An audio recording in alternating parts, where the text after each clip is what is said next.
Sir, pwede ba bata, sir? Hospital? Hospital ba?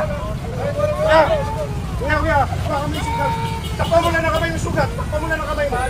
Takpa mo na ng kamay mo. Ganun mo lang. Yan.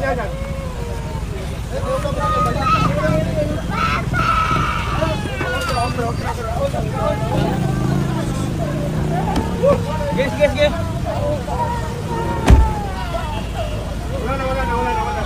Wala. Inom kayo. Inom ka tubig. Inom ka. Huwag ka na iyak ha. Okay lang ha.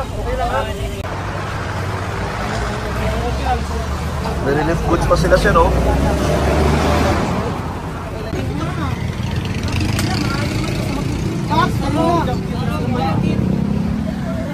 Lagom si Happy to.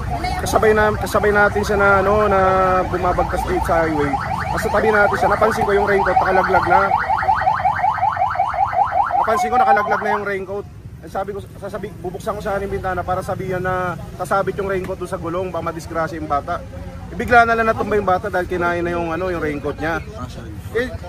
Siyempre instinct natin, pag may nakita tayo aksidente ganun, lalapitan natin kaagad yun. Ako, siyempre, may anak din ako kaya nung nakita ko yung bata na hindi na makahinga, nakapulupot talaga yung raincoat sa kanya, talagang hindi na makahinga. Kulay violet na yung bata.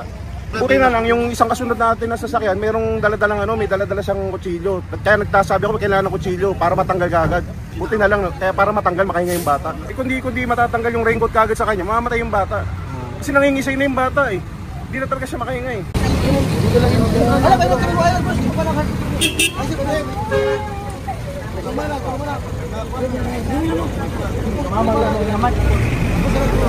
Wala